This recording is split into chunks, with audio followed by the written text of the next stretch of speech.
We want to let you know that next month we have a panel discussion on lost and found exotics and small animals. So we have experts coming from the House Rabbit Network, Rhode Island Parrot Rescue, and New England Herpetological Society to talk about tips that you can provide to your community members when they contact you about their lost or found rabbits, reptiles, birds, and ferrets. We will also have a representative from the Connecticut Ferret Rescue as well. So that's sure to be a really exciting session with new information for me anyway, and hopefully a lot of new information for all of you.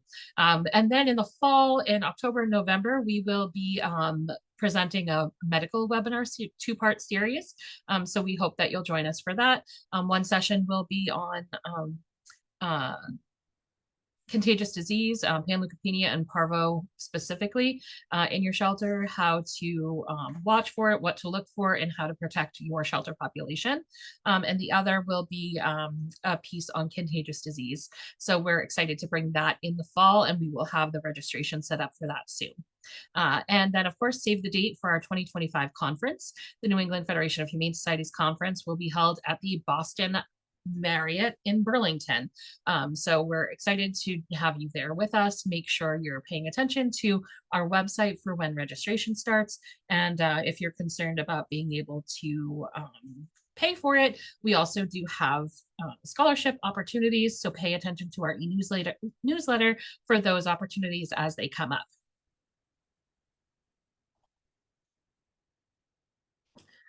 And of course, we want to make sure you're repping your New England Fed gear wherever you go when you're out and about. We have some great products up on our website. You can visit our Etsy shop. I will tell you, you've probably heard me say it before if you've been on one of these sessions, the sweatshirt, the hoodie is like the softest thing in the world, and you will just want to wear it all winter. So make sure you pick one of those up. We also have some cute mugs. There's some great gifts on there that you can use for pet sitters or the other pet lovers in your life. So check that out. And I want to give a quick shout out to our sponsors who are helping us to provide these webinars: the ASPCA, VCA Animal Hospitals, the Humane Society of the United States, and MSPCA Angel, and our possum partners, Save One Soul Animal Rescue League. And that brings us to today's fantastic presentation, which I'm excited about because I am really a huge proponent of making sure that we're not accidentally stealing people's pets in the shelter. So I'm looking forward to this presentation today. I want to introduce our speaker. We have Corinne Bourgoin of the MSPCA. Corinne began her animal welfare career as a volunteer with the MSPCA, where she is now the Shelter Operations Supervisor. A detour to Hawaii allowed her the opportunity to work with Maui Humane Society in many capacities, including coordinating volunteers, foster parents, a high-volume spay-neuter clinic, and community cat programs. I'll insert a side note here. I was able to visit Maui Humane last month, and the shelter is absolutely amazing. So it's super cool that you were able to work there, Corinne. And in Corinne's current position, she works with shy and feisty cats who need additional behavior resources.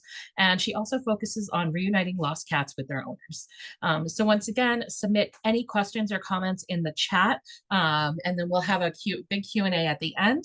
But Allison will be keeping track of your questions as we go. We don't want to lose those questions. And we are ready to roll. So I'll turn things over to Corinne. Great. Hi, everyone can hear me? Seems good. Okay, I'm just going to share my screen. Yep, we can hear you, Corinne. Perfect. Thank you so much for the confirmation. I really appreciate it.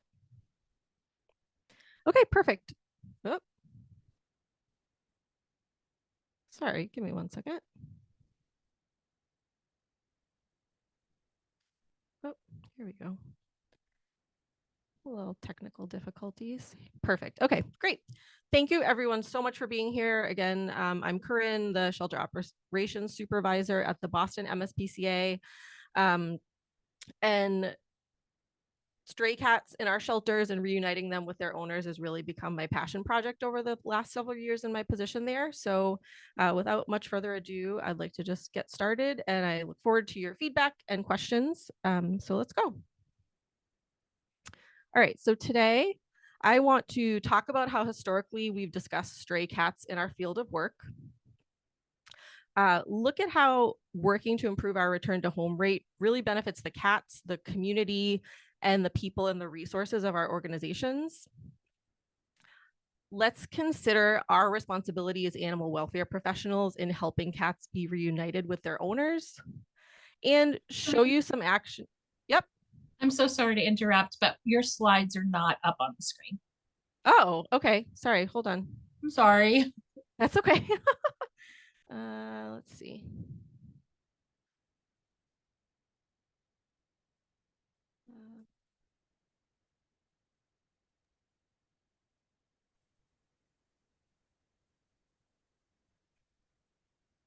Can you see that?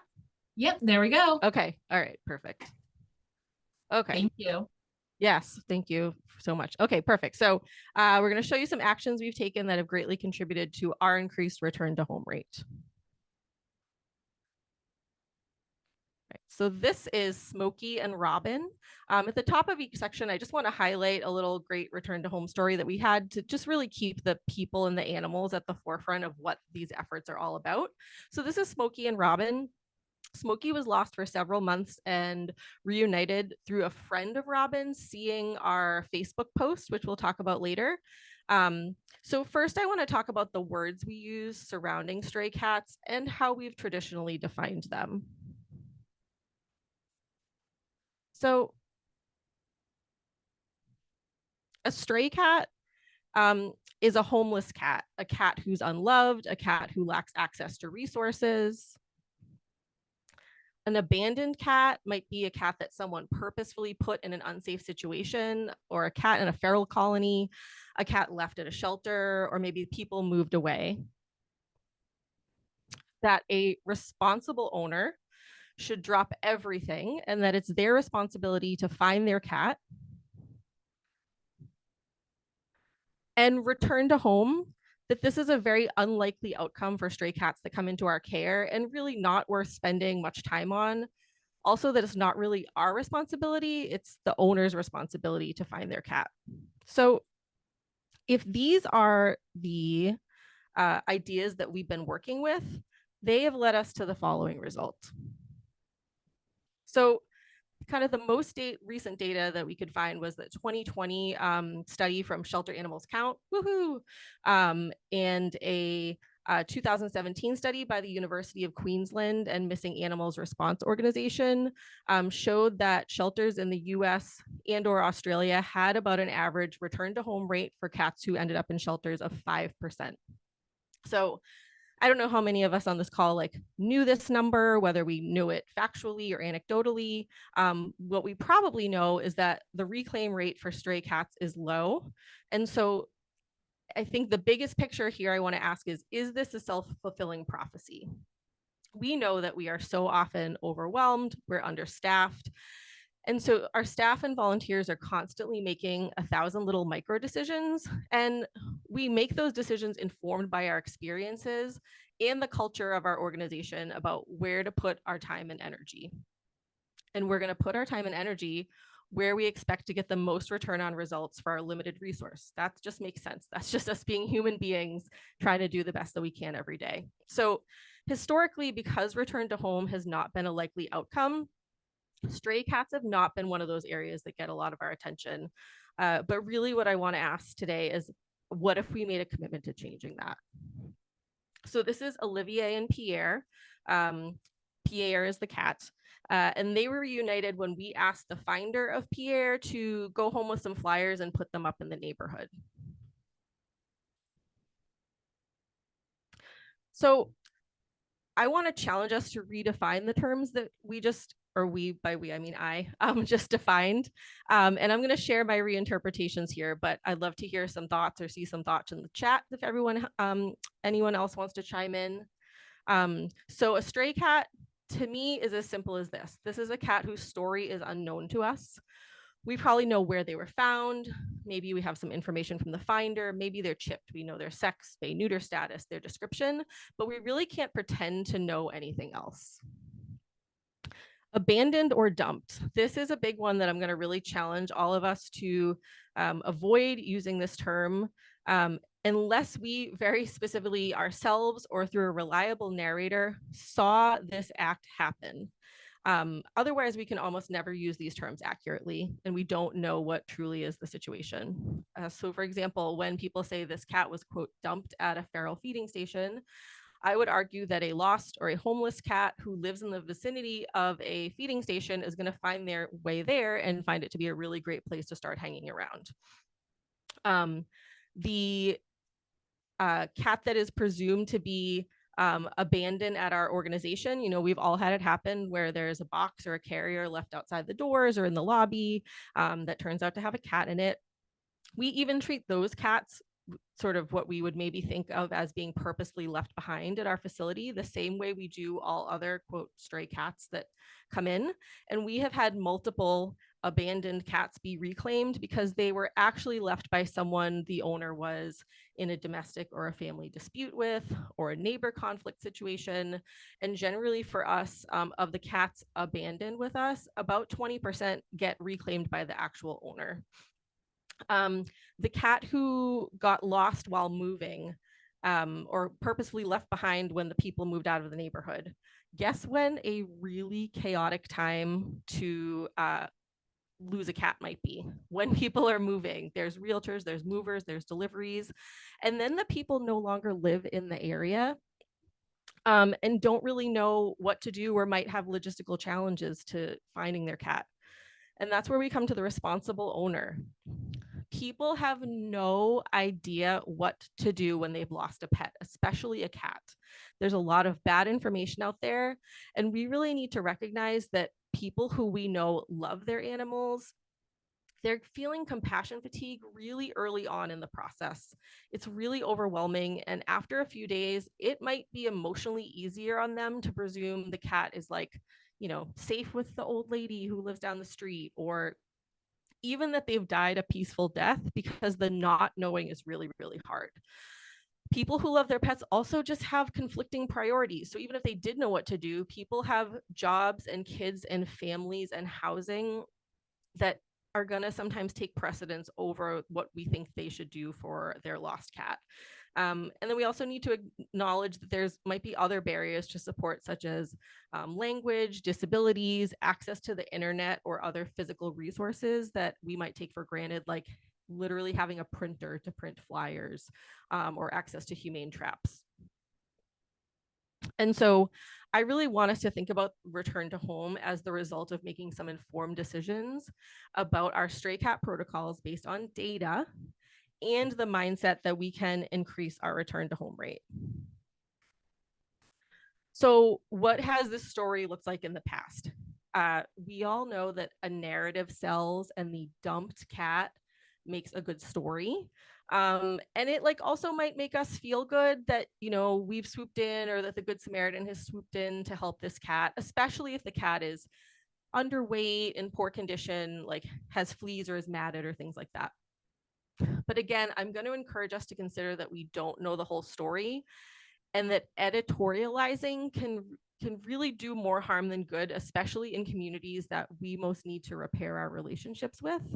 And I kind of think of this like discussing animal behavior. When we discuss behavior, we're encouraged to describe the behavior, not interpret it, right? So we can do the same here without making assumptions. So let's just describe and communicate what we know to be true for what we can see in front of us. This cat is thin and it has fleas, without imagining some worst case scenario behind it. Because when we take poetic license with the stories of these cats, are we then discouraging the people they belong to, or the person or community that could most use our resources, from reaching out or for fear of being judged? So while I'm going to give you some practical advice on what we do, this is really the biggest one. The belief that return to home is valuable to our entire community, that increasing your increasing your return to home rate is possible with a positive mindset. And so to do this, we got to get comfortable with the idea that we don't know everything about this cat situation. Really, the only thing we know is that, at this point, we've made some steps and the cat is here in our care, and we should move forward with the idea that someone is missing them. We want to keep return to home at the heart of policies you make for all cats in your organization and pathways for individual cats in your care. And like we talked about, a sad story being compelling, a happy story can be just as impactful. People love a reunification story.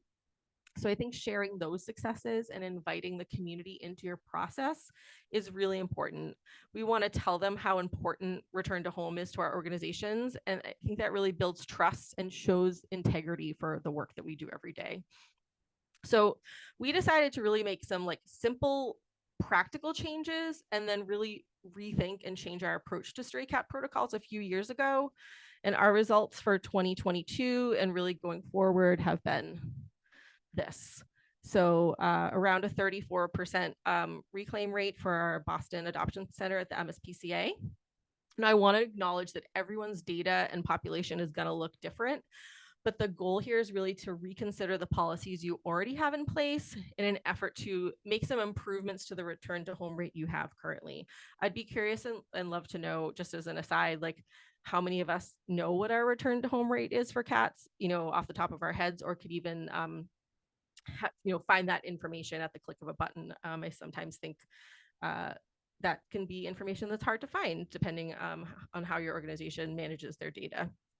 So I just want to note some factors at play, I think, at our organization that can be helpful and potentially challenging to our cat population. At the MSPCA Boston, we have a high visibility shelter with a strong name recognition in a pretty busy city area with a 24-hour emergency animal hospital attached.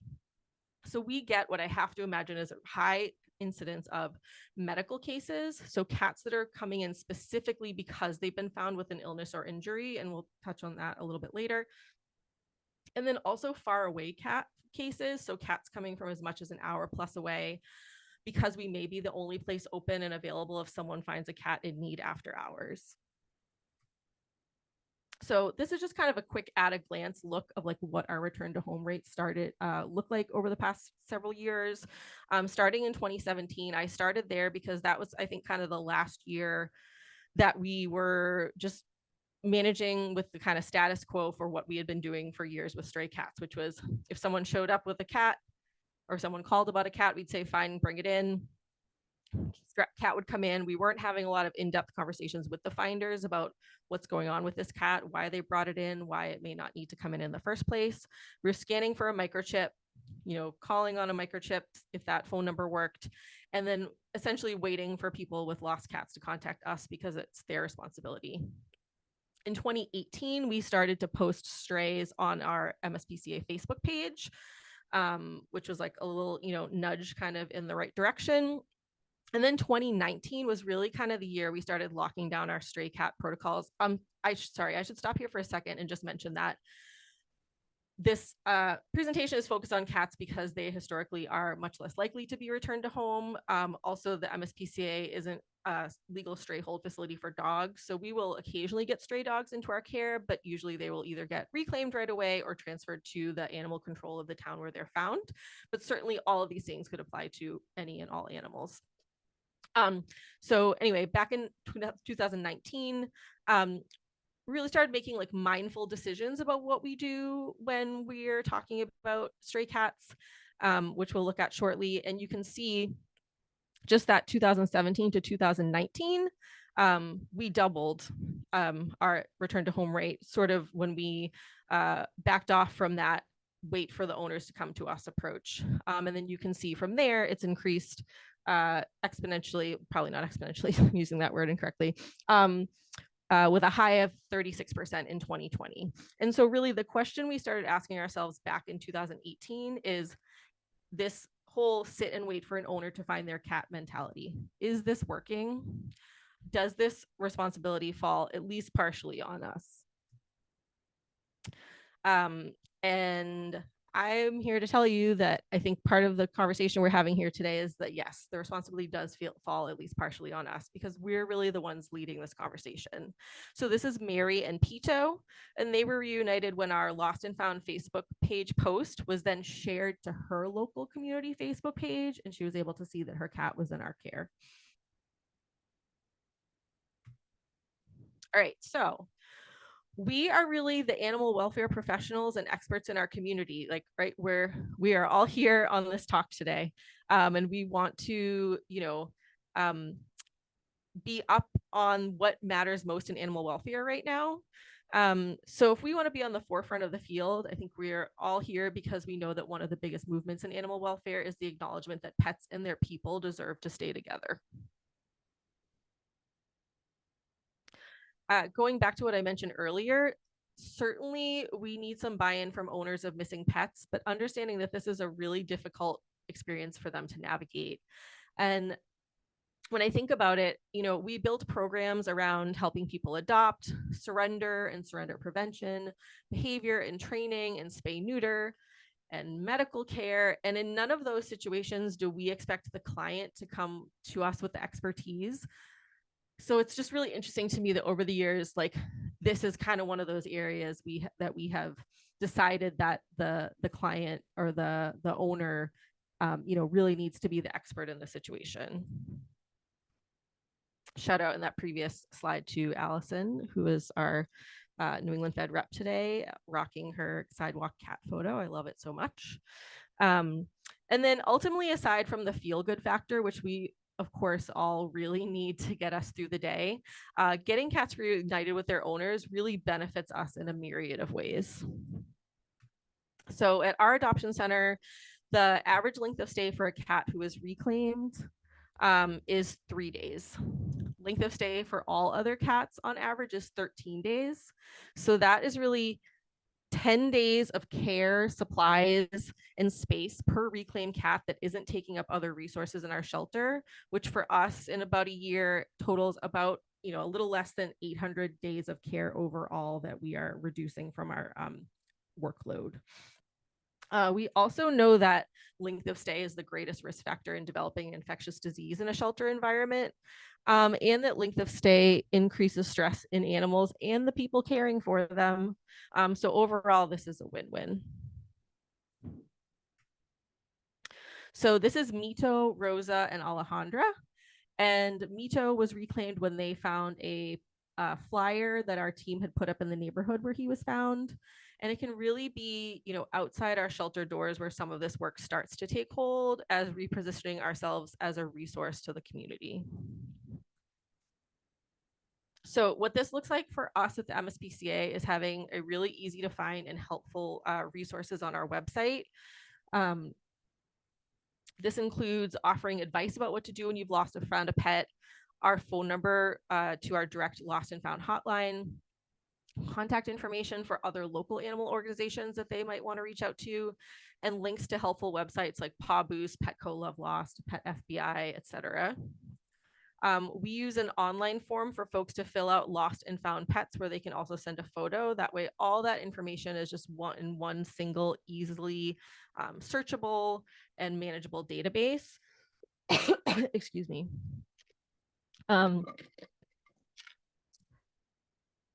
I already talked about that, advice about what to do when you've lost or found a pet. We also automatically, I'd be happy to talk to anyone about this if you're not doing this already. We use Chameleon for our shelter database management, and Paw Boost and Petco Love Lost are set up to automatically post animals who come in as an intake type of stray or abandoned there, because that's great. It's a really one and done. We don't have to do anything. And then this is where we can provide information, resources, and connect with people directly via phone or email about why they're concerned about the cat if they've found a cat. Ideally, before they scoop the cat up and bring it in, like Crystal talked at the top of this, we really want to prevent people stealing cats off the street where they live. And then we also have a link on our website where, in addition to Paw Boost and Petco Love Lost, where people can also see all the stray cats in our care. And we also post them on Facebook, which we'll talk about in a moment. All right. How do we talk to people who call us with concerns about the cat? And again, help cats who actually need help and not steal cats off the street where they live, or good condition, unsocialized or feral cats from the communities where they're thriving. So is the cat healthy and in good body condition? And I'm sure all of you are not strangers to this. I feel like 90% of the people who reach out to us about a cat that they've seen that they're concerned about, they're talking about it as being skinny or emaciated. And then when we get them to send a photo or a video, that cat looks perfect. And I'm able to talk to them about the fact that, myself included, we all have overweight house cats, and that, a healthy, well-conditioned cat who lives some of their lives or all of their lives outdoors is going to have a waist. They're going to look good. They're going to look muscular. They're not going to be overweight. Is the cat outgoing and friendly? It's probably not lost. Your truly lost cat is not rolling around on the sidewalk asking for belly rubs. So, if you continue to see the cat or have concerns, is it ear tipped? Of course, we all know what ear tipped means. So we can presume that that cat has a place where it's thriving and has resources in the community. But if you keep seeing that cat around and you have continued concerns, can we do the classic paper collar? That's really successful for a lot of folks. I recommend, I think the way that I would do it from home is like taking a piece of standard paper, folding it over about 3 times, and then taping it. So it's like sturdy enough that it's not going to just immediately rip off, but it is not heavy duty enough that the cat will get it caught and not be able to get off on anything. Talk to your neighbors. This is a great opportunity to meet some people that you've never met before, especially the people behind you, across the way, catty corner on the intersection.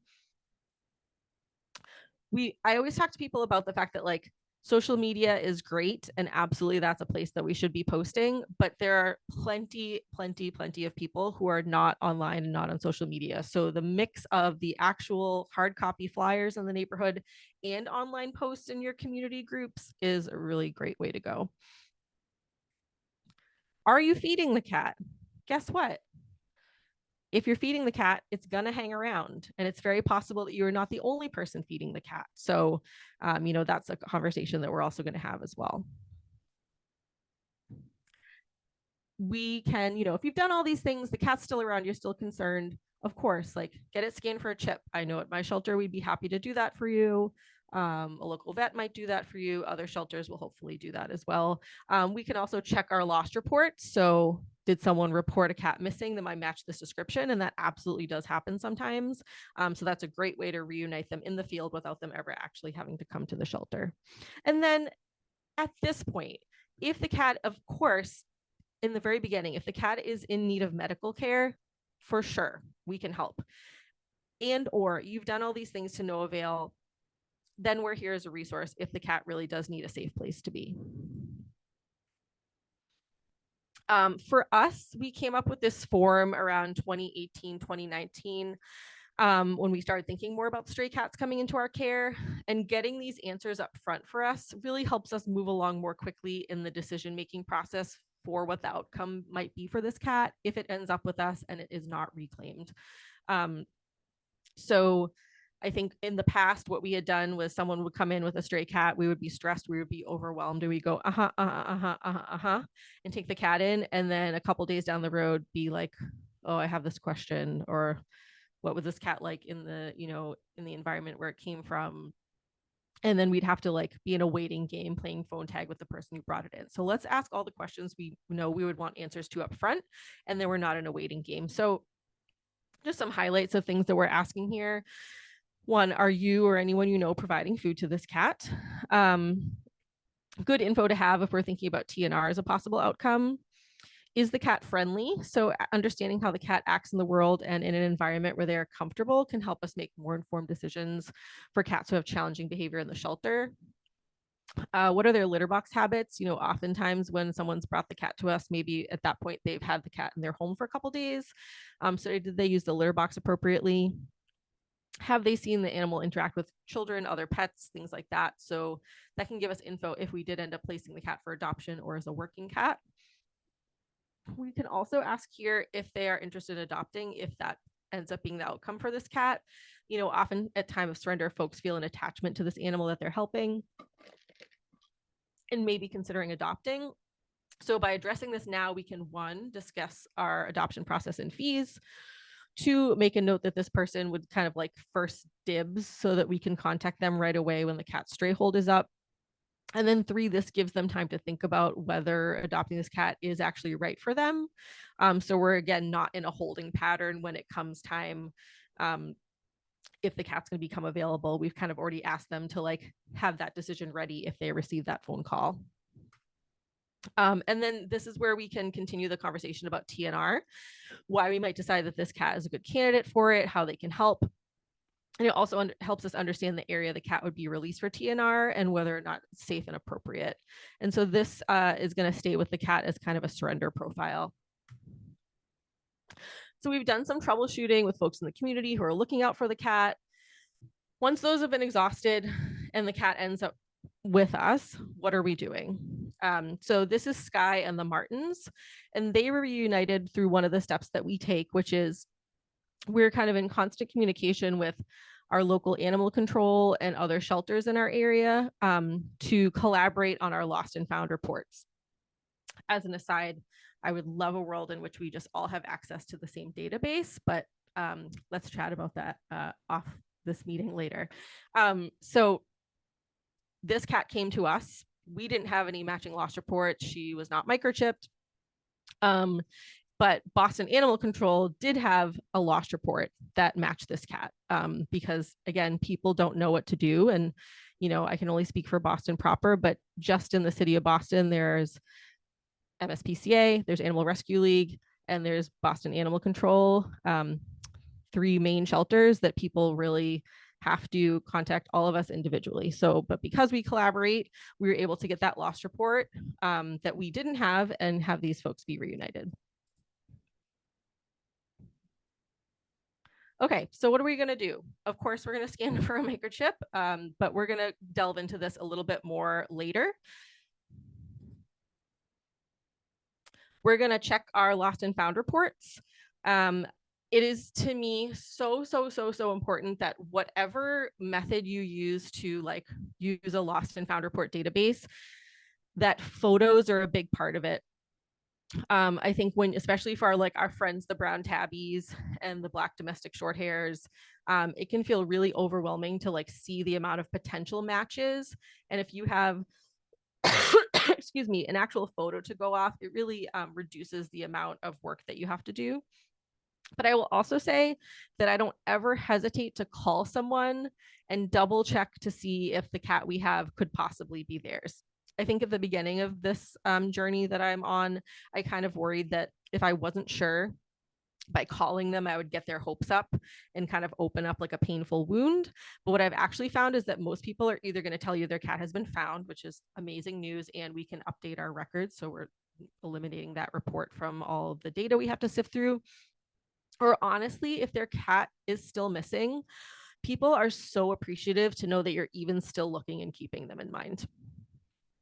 We're going to consult our partners. This is what I talked about earlier. So, you know, I'm going to make sure to reach out to the ACO from the town where the cat was found and or any other like applicable shelters in the area. And I've really also found that through having this sort of like regular communication, it's helped strengthen collaboration in other ways. So when we need other forms of assistance or to work together on something, it's really nice to have like go-to people and existing relationships that we've kind of built through this constant back and forth about the animals that come into our care. And then we're going to take a picture and we are going to pick a place as an organization to consistently post it online. So if having this many steps for each stray cat that comes in sounds daunting, I just want to say that it's possible. And I think about it like we have protocols for kind of everything else that we do. We do intake vaccines and preventatives. We do formal behavior evaluations. And so whatever you decide to do for your checklist for stray animals, like we should think about it the same way. For our organization, about a third of the cats that we take into our care come in as strays, which for us at the Boston shelter is about 300 to 400 cats a year. So it's like a stray a day, I like to say. So the first three, the scan for the microchip, check through the lost and found reports, and like shoot off an email or something to our partners, should really take no more than a few minutes. To be perfectly honest, the most time consuming part of this whole process is taking pictures, because either the cats are too nice and they don't want to cooperate, or they're not too nice and they don't want to cooperate. As an aside, that cat on the lower right hand corner with this literal spit bubble between her fangs, she was one of those cats who was, quote, abandoned in our lobby. And it turned out that she belonged to someone whose family member made a really bad choice and dropped her off at our shelter without their knowing or out their permission. So she was actually a really nice cat, and she was actually able to go home. But if we had presumed that someone purposely left her there and that the owner didn't want her back, we would have been stuck with a challenging cat in the shelter, and she would not have been able to be reunited with her really loving owner. So this is Sally and Ethan, and Ethan saw Sally on his town social media page when they cross-posted our Facebook post. So for us at the MSPCA, what we have ended up doing is creating a dedicated lost and found pets Facebook group where all of the stray animals that come into our care get posted there. So it's one place that people can look and see all that information. So things that I think about with this is, I don't want to delay. I want to get this info out there as soon as possible so it can be seen and shared. Our stray hold time is relatively short. I'll talk about that in a minute. So in order to be fair for potential owner, they need as much time as possible to find that post and come forward and reclaim their cat. Consistency is really important. We literally have like this blurb that I copy and paste and then just update the specific info the same time the same way every single time. And we want to give people enough information to be helpful to them and less of a burden on you. I think old school way, we might have thought about like withholding information as a way for owners to, quote, prove that they're the owner of this cat. What I find when we do that is that we actually spend more time fielding inquiries that people could have self-selected out of. So like best example of this is like post the sex and spay neuter status. So if someone has a female black cat, they're not going to contact you if you're talking about your intact male black cat that someone just brought in. This says here in this blurb that we don't monitor the comments. And I would say that like we don't spend a lot of time monitoring the comments because we all have so many other things to do. But occasionally you can get some good intel in the comments. It's not usually the owner themselves, but sometimes it's like a friend or a family member of the owner or a neighbor can make a helpful post in the comment section. So something to just kind of keep an eye on the chatter there, just like you would really any other social media post from your organization's page. And what's really great is that like this page, gets a following. And so then these posts are not only seen on that page, but then there are lots of folks in our communities who are then gonna, someone's gonna share this to the West Roxbury community Facebook page, or someone's gonna share it to the Quincy Lost and Found Pets Facebook page. So they have an even bigger reach than where they live on our own social media page. This is Jim and his cat Kitty, and we were able to reunite them by doing a little bit of detective work on an out-of-date microchip, which I'll tell you about shortly. All right, so I'm hoping that this website looks familiar to all of us, but just in case it doesn't, we want to make sure we don't presume where a pet's microchip is registered based on the manufacturer of the chip. I think this is something when you first start in animal welfare and when we're talking to new folks or volunteers is like hard to wrap our mind around. I think a lot of us in this room can probably look at a chip and say, oh, okay, that's a Home Again, that's a David, that's a AKC Reunite. Excuse me. But with all of the like resheltering and rehoming of animals that happen, It doesn't mean that the manufacturer's database is where that information is most up to date. So that's where this petmicrochiplookup.org comes in really handy. They're going to tell you who the most recent database is to just make your search that much more efficient. So when I get in touch with the chip company, I want the whole shebang right up front. We want to get the address, secondary phone number, additional contacts, email, implant facility, age of the animal, sex and spay neuter status, all the stuff as much as we can. And then right off the bat, I'm going to get on the horn. We're going to call them.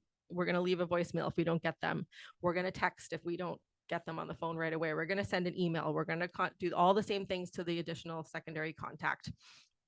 We use a consistent script so that I literally read this. I try not to sound like a robot when I read it, but we either leave this on the voicemail and or the text and or the email.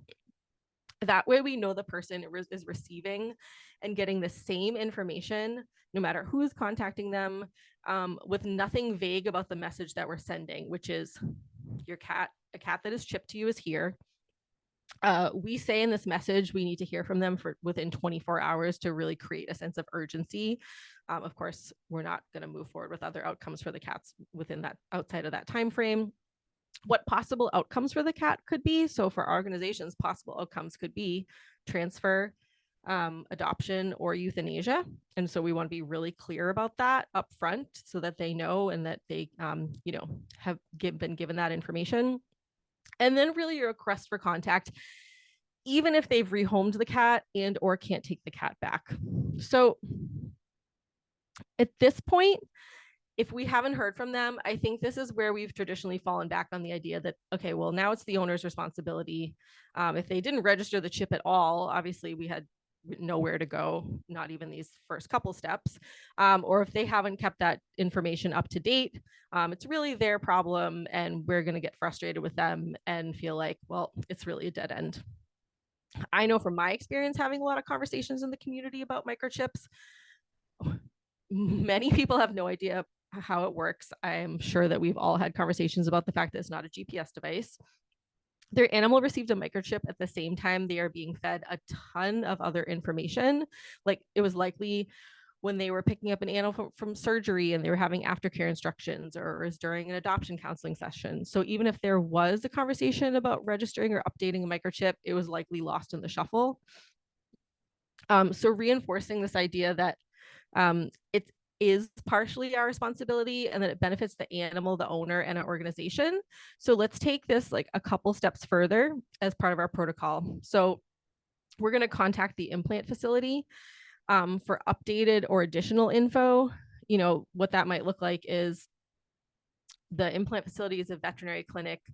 The chip was never registered, but when we call the veterinary clinic, they have the chip in their system. They can tell us who the owner is, and they have up-to-date information.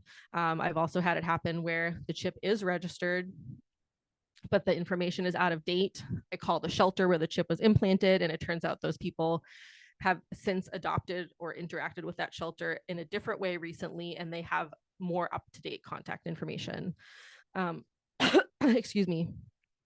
Can we send someone to the address to knock on the door or leave a flyer or leave flyers in the neighborhood? A big one that's really successful for us is, can we Google or use Facebook to search for unique names? You know, at the end of the day, if this chip is registered to John Sullivan, this isn't going to be particularly successful for you, but it's absolutely been successful in finding people's work email addresses, LinkedIn profiles, Facebook profiles where we can message them. Excuse me. So that's really what happened with Kitty and Jim from the previous slide. We had a chip, it was registered, the contact information was out of date. The address where the chip was registered was not really anywhere near where the cat was found. But the person had a quite unique name. And so I was able to find that person on Facebook. Excuse me one second.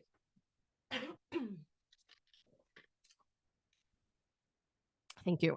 Message them on Facebook. They were so thrilled to hear from us. They got back to us right away. And it turned out that they had moved out of state several years ago and they had rehomed the cat to their neighbor at the time, whose name was Jim. So they were able to put us in contact with Jim, who was so beside himself that we had his cat Kitty. And I think Jim is like the great example of situations that we talked about earlier, where people have no idea what to do. Jim just literally didn't know what to do. The cat had been missing for 3 days and he'd basically been home beside himself. Jim is not a computer or a tech or a social media savvy person. And Jim has a disability that made like all of these things just extra challenging for him. So the fact that we were able to do maybe 10 extra minutes of work and reach Jim where he was really rewarding. And then we were able to actually physically bring the cat back to Jim, because that would have been a challenge for him to get to the shelter. And it turns out that Jim had another cat at home who was intact, and he was thrilled to have us help set up a spay neuter appointment for him. So we helped not only Kitty, but Jim and his other cat.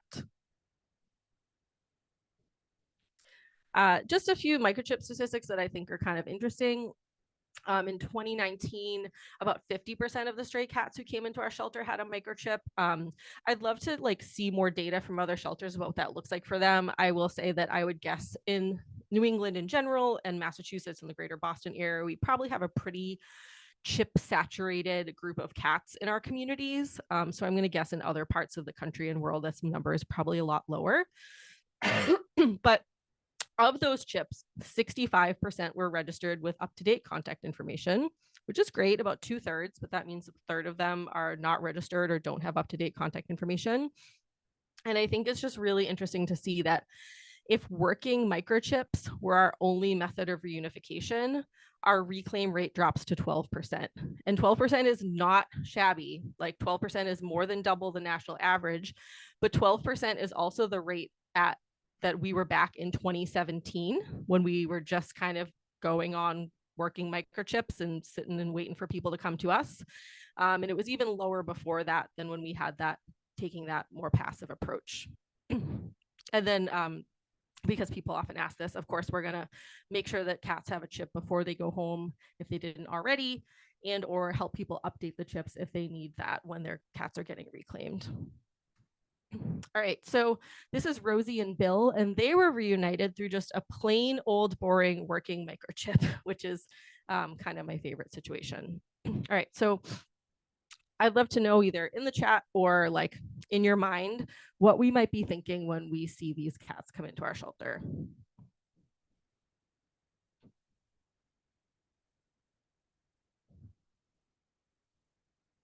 So I know that like we were probably thinking, wow, this cat's in really poor condition.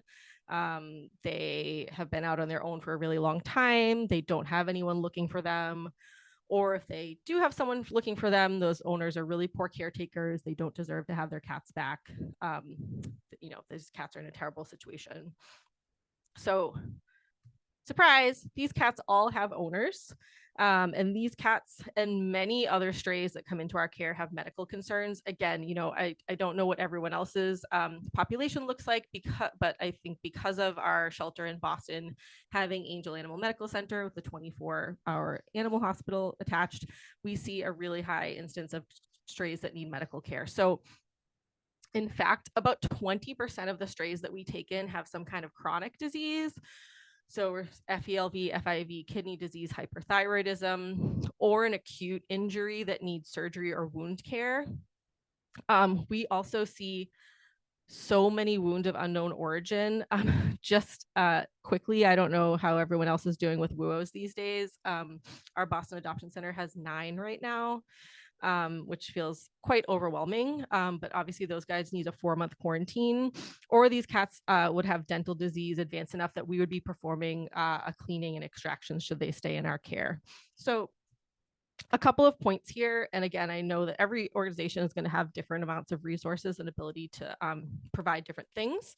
But for us, if these cats get reclaimed, we can steer their owners towards seeking out care at their own vet, which is of course going to put less strain on our adoption center resources. But if the owners have barriers to accessing that kind of care, depending on what's going on, if it's a more treatable, manageable, one and done kind of situation, we can, provide supportive care and help reunite them with some additional low-cost care through our community clinic to help keep them together. An additional 20% of the an additional 20% of the cats that we take in. So we're talking total 40% of the strays that come into our care have an illness or injury so severe that based on their prognosis, our shelter outcome would actually be euthanasia. And like if we are identifying an owner, we would also make that recommendation to them that might be something that they would want to consider. So of that 34% reclaim rate, about 4% are cases like these where the cat is in such poor condition that they will either reclaim and seek immediate care and or euthanasia services at their own vet, or we can provide low-cost euthanasia services for them if they want. They can come in and they can be there with their pet. And I often think these are some of the most impactful and important cases we handle because they're treated compassionately and we're not judging them or their circumstances. What we're really doing is working together to provide the best quality of care and a humane ending for their beloved pet and giving them closure. I really strongly believe that not knowing what happened is usually the worst outcome for folks. So they're often really grateful. And then I also say that like identifying an owner in these situations really takes some of the emotional burden off of staff who, when making a euthanasia decision, which is hard enough already, we're always worried that that owner is going to come forward after we've made that decision. And that's like a lot harder to manage or handle. And that closure is so important. This is Tux and Jolene, and Tux was also reclaimed through some detective work on an out-of-date microchip. So I love data. I'd encourage you to go back to your organizations and look at your stray cat and reclaim stats if you don't know them already. And then just really ask yourself, like, is what we're doing working for you and the cats? Could we be doing something more or just different than what we're doing? And come up with a plan and start tracking that information. So we used to have a stray hold policy for cats of 7 days and 10 days with a microchip. And so in Massachusetts, there's no stray hold laws regarding cats. So it's really just up to every organization to make those decisions on their own. And when I realized that our average time from intake to contact with an owner is less than 2 days, those seemed like very long stray holds, especially when you consider, again, going back to that 2017, our return to home rate was only 12%. So even with those really long stray holds, it wasn't helping people get their pets back.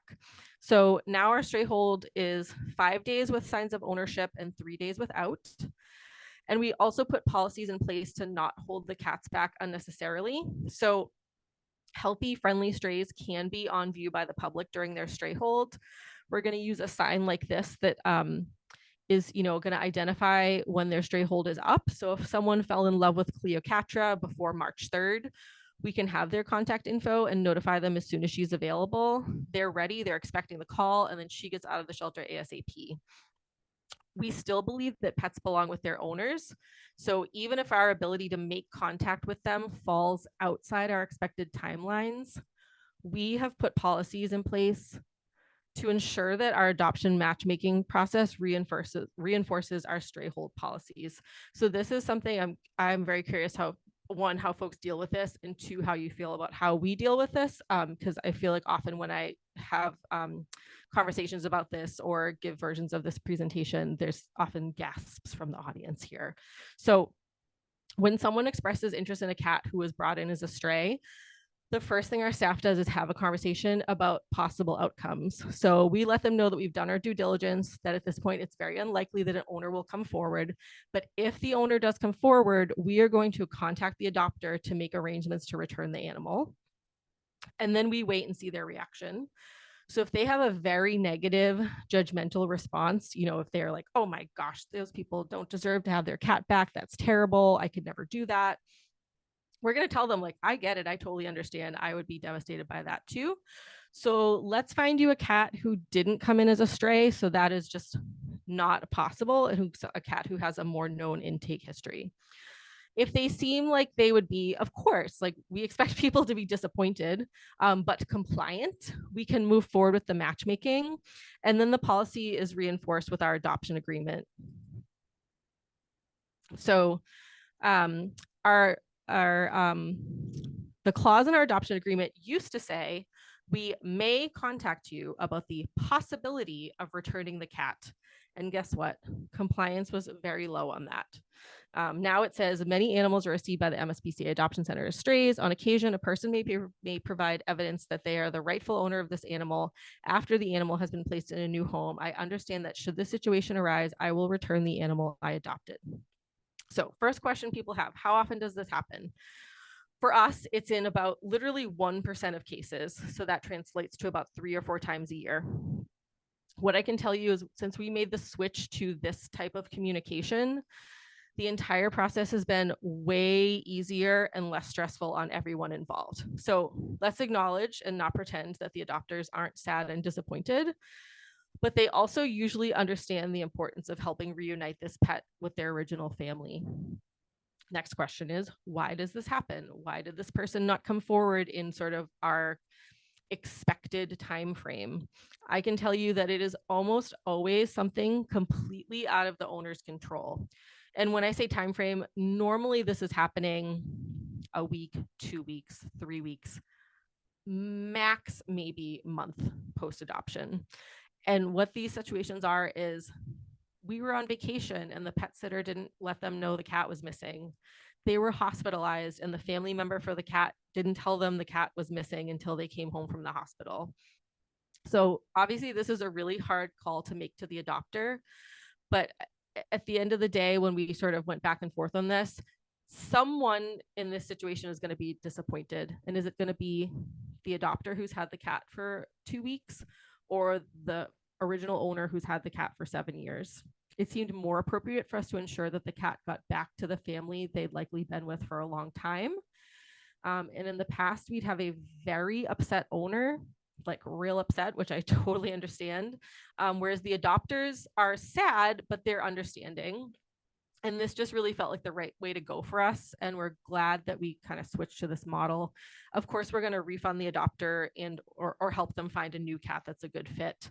And again, this happens maybe 3 or 4 times a year. And of course, again, to reiterate, the adopters are disappointed, but I've never had someone get like really mad about it. I think we're able to explain and understand. And also it's probably a situation where they've had that cat for, again, a week or 2. It's clear that cat was loved. You know, that cat deserves to go back to the owners that they already had. So this is Daisy and Ben. Daisy was brought to our spay neuter clinic and found to already have been spayed and had a microchip. We were shocked when we called in the microchip to find that she had been missing for months from over 100 miles away in Portland, Maine. No one will ever know how she made it to Boston, but they were so happy to be reunited. I like to tell the story that when I talked to Ben on the phone, I think on a weekday, the drive from Portland to Boston is probably about like 2.5 hours or so. From the time we hung up the phone till the time Ben came like out of breath through our front doors was maybe like 1.5 hours. So I don't know how fast he sped. I don't recommend speeding that fast, but he was so excited to come grab her. And then this is just a sort of visual of kind of what our outcomes look like for stray cats.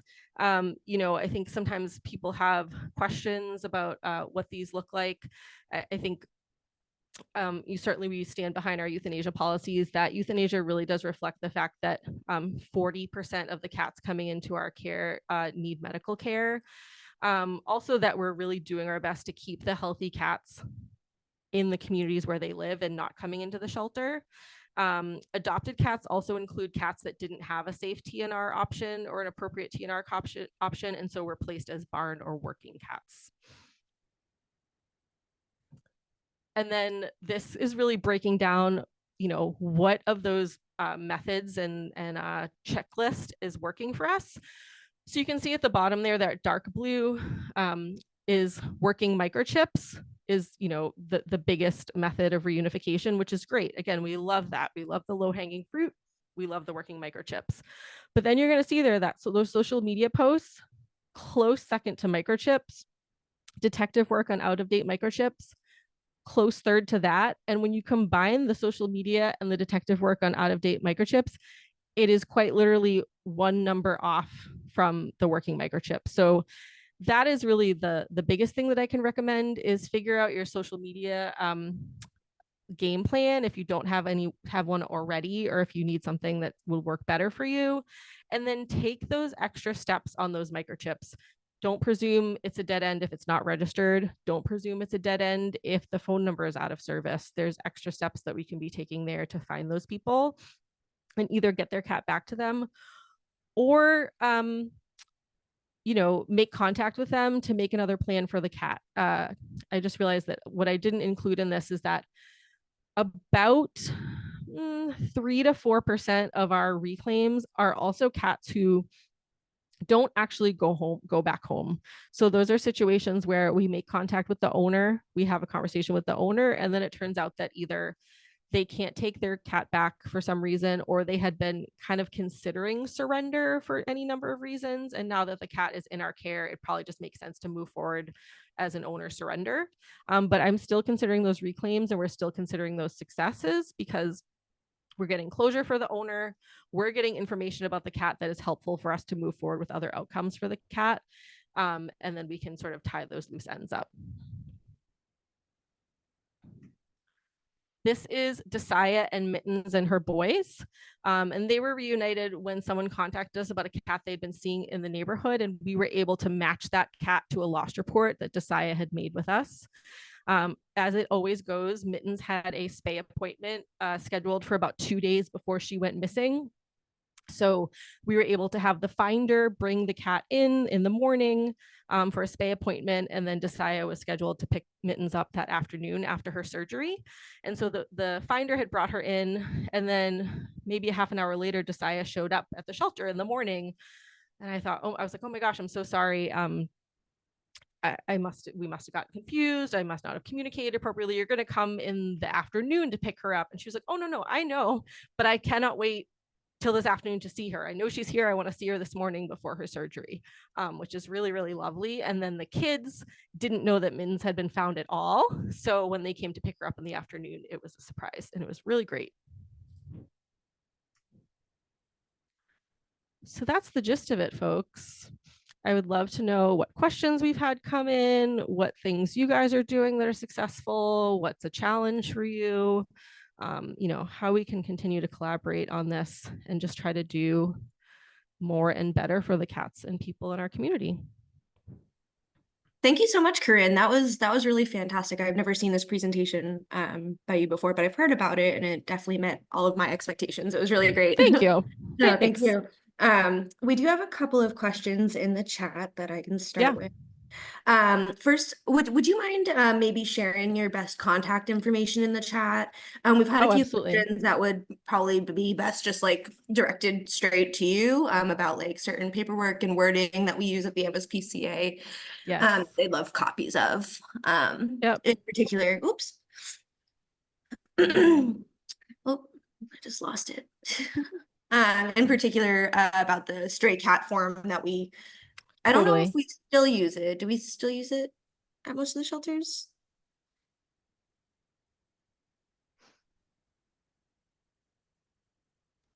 Here.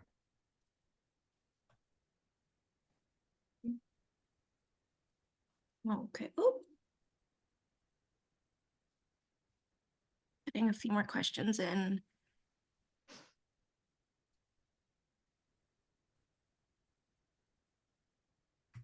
Okay. There's my contact info. Feel free to. Oh, so sorry, I didn't send that to everyone. Hold on. That's okay.